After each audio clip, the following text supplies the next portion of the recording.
Welcome to this episode of the Sports Detective Podcast Show. My name is James Williams, and today we are talking about the Sacramento Kings, and I have Matt George, who is the host of the Locked On Kings podcast for Locked On Podcast Network. Matt, Kings kind of had a weird season. It felt like maybe a month ago we started hearing like a little bit of De'Aaron Fox buzz. Teams were looking at him, they're monitoring him. De'Aaron Fox has a contract expiring next year, and then all of a sudden they fire Mike Brown. The whole league is laughing at the Kings. This is a total Kings move to do. And then Doug Christie takes over and they start going on a little bit of a winning streak there. What do you think is like the biggest result or reason that the Kings have had more success with Doug Christie in this stretch the past month? I know they lost the last two games, but what do you think was like the reason that they had this like short-term success, and is it something that can like last over the course of the rest of the season? Yeah, I think it's a combination of a couple of things. The first thing is Doug Christie trying to simplify things and emphasize strengths again, which I loved. Mike Brown, was a big believer in Mike Brown. I hated the decision for the Kings to fire Mike Brown. I thought it was premature. I thought it was unnecessary. I thought they made him the scapegoat. That being said, Mike was very focused and had a tremendous emphasis on, hey, let's improve the areas that we are not great at. Let's try and get better defensively. Let's try and get better in these areas and not just play to our one primary strength, which is offense. And in doing so, he has Mike did separate the Sacramento Kings from that strength in a way, to where 2 years ago when they finally made the playoffs and ended their NBA record 16-year playoff drought, they were the number one offense, not just in the league that year. They were the number one offense in NBA history. So the Kings have not been that since. And Doug Christie's come back in and re-emphasized, okay, offensively, this is where we make our money. This is our bread and butter. So offensively, we're going to try and be ourselves again.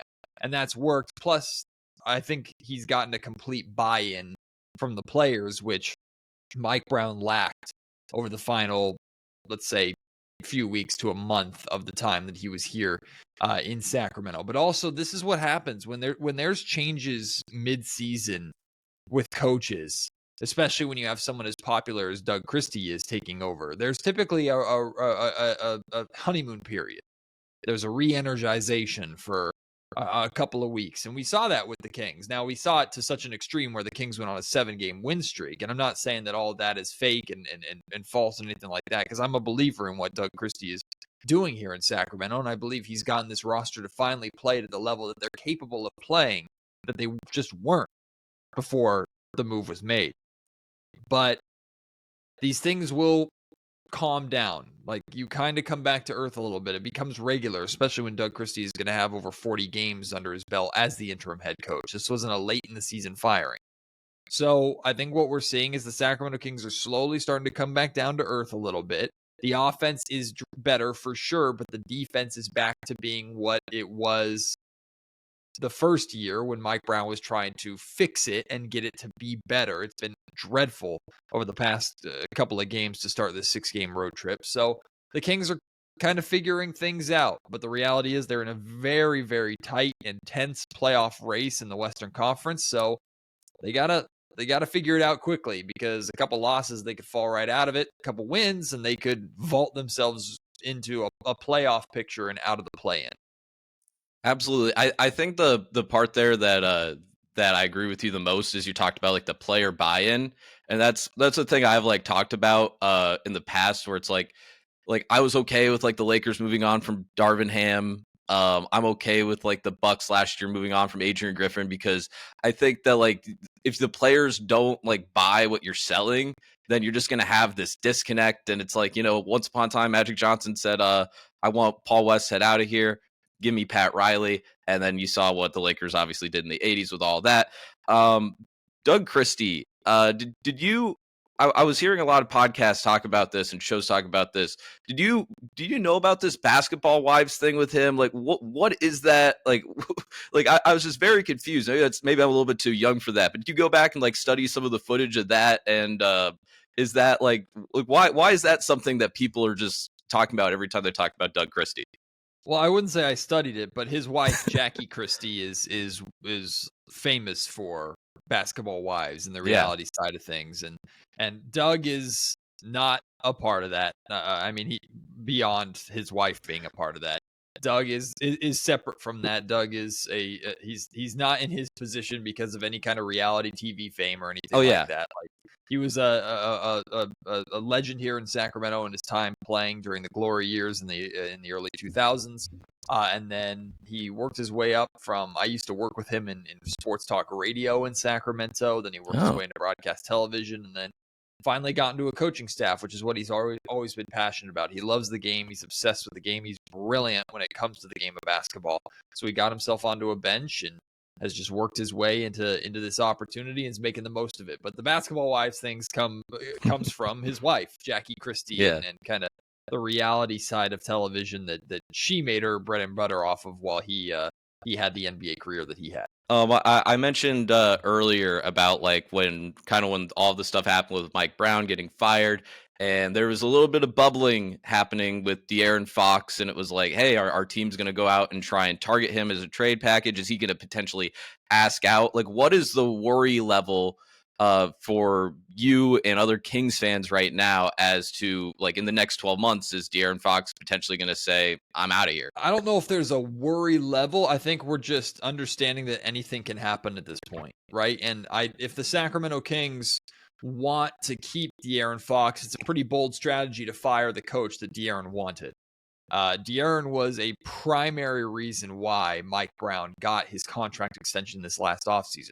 De'Aaron really liked Mike Brown's kind of forward, abrasive style and how hard he would coach players. Fox responded well to that. That's what Fox has wanted. Other players in this locker room did not, but De'Aaron liked it. So if, again, the Sacramento Kings want to keep Fox long term, the decision that they made about Mike seems to be pretty counterproductive to that. Not to say that Doug Christie doesn't have a great relationship with Fox and that they can't salvage anything. Ultimately, money talks too. The reality is that the Sacramento Kings can give De'Aaron more than he can get anywhere else, especially if he becomes eligible for the Supermax contract. He does that by making an All-NBA team again. He did that once before, 2 years ago when the Kings ended their playoff drought. He's not on track to do it again. He's just not having a good enough season. The Sacramento Kings have been struggling. De'Aaron's already behind the 8 ball when it comes to making All-NBA as a guard in the West anyway. It's an uphill battle. So it might be a coin flip. It might be 51 to 49% which way. Like he's motivated by winning. That's what he says. He wants to go to a place or be in a place that has the best chance to win. It might be Sacramento. It might not be. I can tell you this. I don't believe that the Sacramento Kings will move on from De'Aaron Fox unless he and his agent Rich Paul and Clutch Sports outwardly say, yeah, we are going to move on. We're not going to re-sign. I don't think Sacramento can confidently move him in any kind of trade, certainly not at this upcoming trade deadline or at this offseason, unless they feel like there's no way to salvage it and make it work. Because the reality is, too, when you trade a player of De'Aaron Fox's caliber, you're not getting a better player in the deal. He's the best player in the deal. Now, you can get a combination of pieces, and hopefully that works out, and you add them to your team and add a little more depth, and maybe Malik Monk and Domantas Sabonis and this team as constructed just goes in a different direction and it works. But you don't see that too often. That's why it's so difficult to trade stars in this league. Typically, if you're trading a star, that means you're blowing it up and restarting. Sacramento Kings are not in that position. So I guess my gut would tell me that De'Aaron Fox isn't going anywhere, but it wouldn't surprise me at all if that changes. Yeah, I also think too, you talked about like the difficulty of trading stars. I think the new CBA is something that we as just basketball fans, and maybe you are like way more locked in on this than I am, or maybe like the general public, but I feel like the new CBA makes it so difficult to just trade players because you have the second apron with the luxury tax. And like I feel like I know how it works, but I also feel like I don't. I think that's a huge reason like Donovan Mitchell didn't get traded over the offseason, and that's why he signed an extension.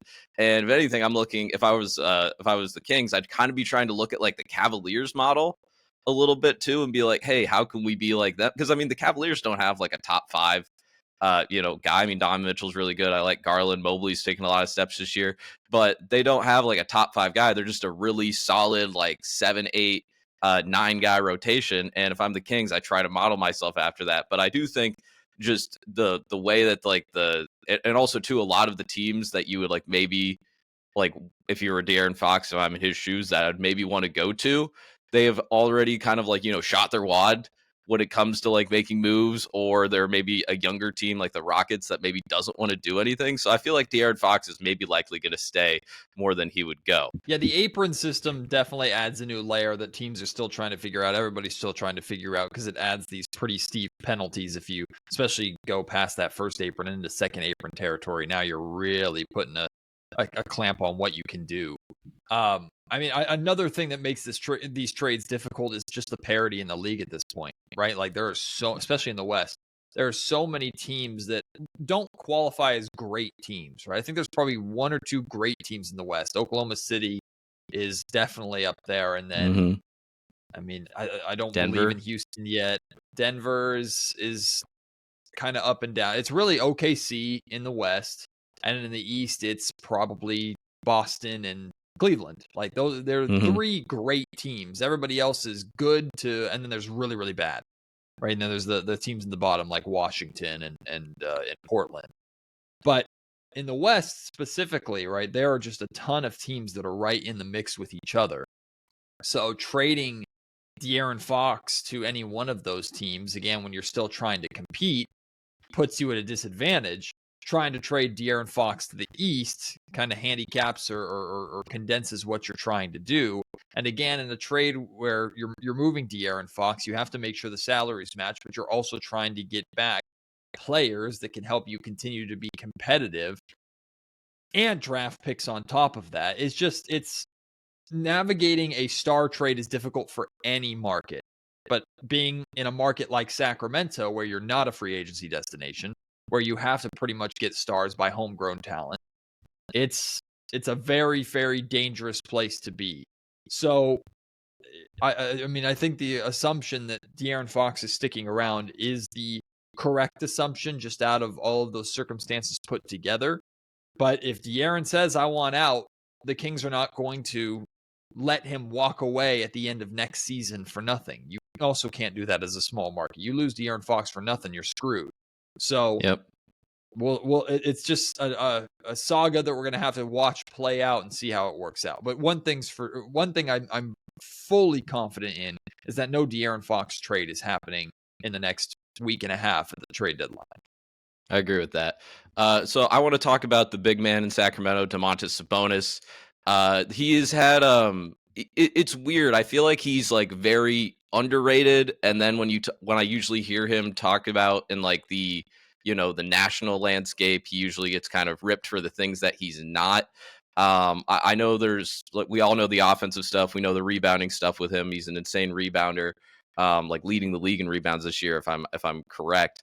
But is this the best way to have your roster where he is at your center position? Or like I was saying earlier, is it better to maybe get another big next to him and then you kind of have a Twin Towers thing, and that would maybe be another way to like improve your defense without, maybe changing too much of your offensive strategy? I mean, it would obviously change anyway if you're basically changing positions, but is that a better way to go forward, do you think, for the Kings, or is it a better kind of template for your team of what they have in place now? See, a valid criticism of Domantas Sabonis, I feel, is that he's not the easiest big to build around because he's not a traditional big man.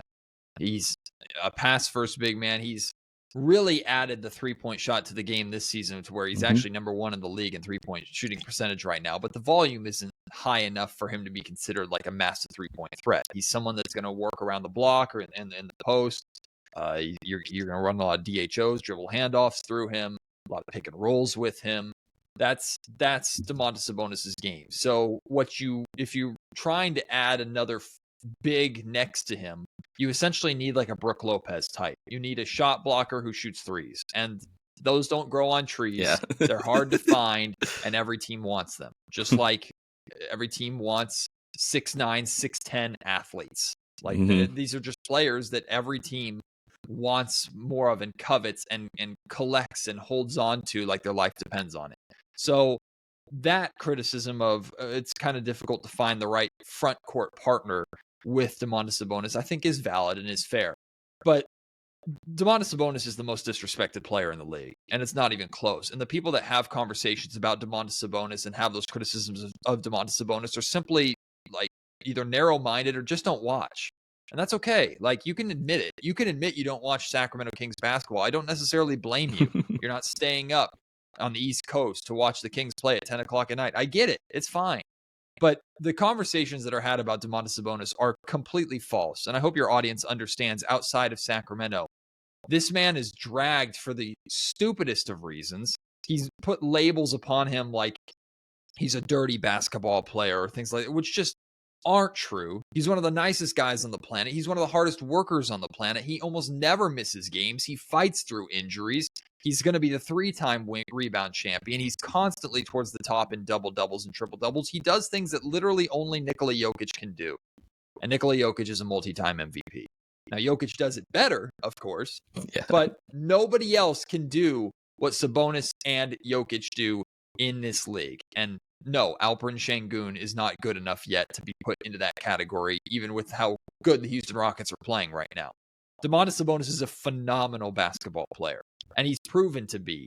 And there's these lazy arguments of, well, he's got to do it in the playoffs, or he's got to do this or that. That people were saying, oh, he's not a good enough scorer to be paid $40+ million a year. Well, he's scoring at a much higher rate while still increasing his rebounding, while still increasing his three-point shooting, continuing to be the facilitator that the Kings need him to be. He does a tremendous amount of things and makes a ton of winning plays here in Sacramento. Doesn't get the credit for it, doesn't get the respect for it.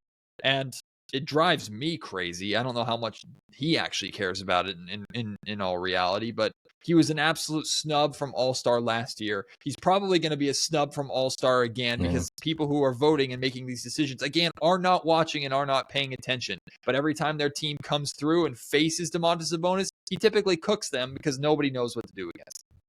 It's like they're watching the Lakers. That's why AD and LeBron will get in again. Yep. Or I guess LeBron's already in. But do you think that, I mean, a few years after the Haliburton-Sabonis trade, do you think that was like a win-win both sides at this point? I think so. I think so.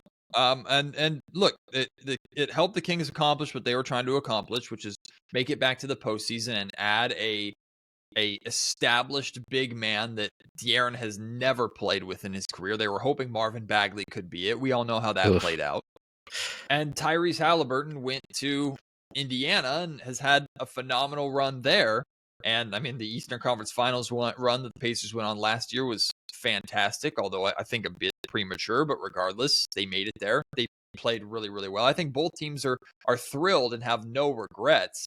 Again, I think the conversation around it, because Tyrese Haliburton is treated like this darling around the league that everybody loves, and Domantas Sabonis is talked about like he's old goods, and De'Aaron Fox is talked about like a terrible basketball player compared to Tyrese Haliburton. I think it's absurd. And then as soon as Tyrese starts playing poorly and both those guys start outperforming Tyrese, everybody goes quiet and shuts up and has nothing to say because their low-hanging fruit is gone, or the one card up their sleeve is gone.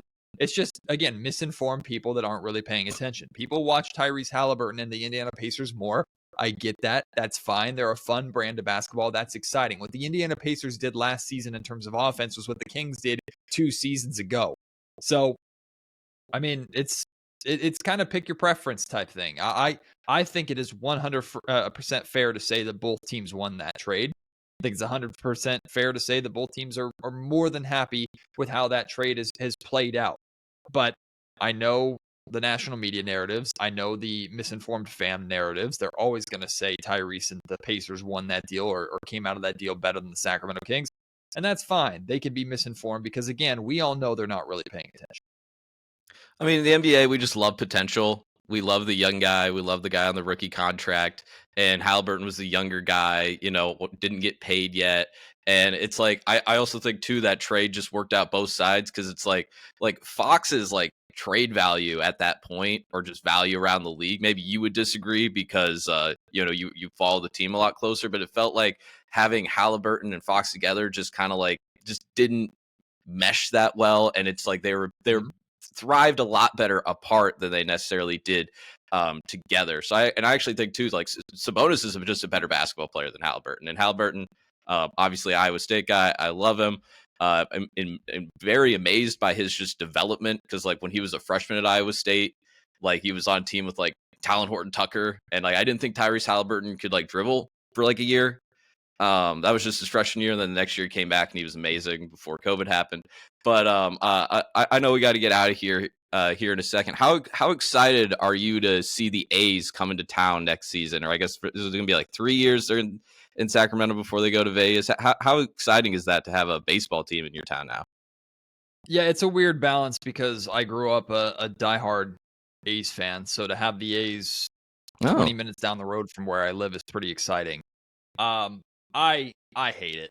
I'll be honest with you, I hate it. Because I love Oakland. I love the fans in Oakland. I hate how this entire thing is played out for them. They've been treated like absolute crap through this entire thing.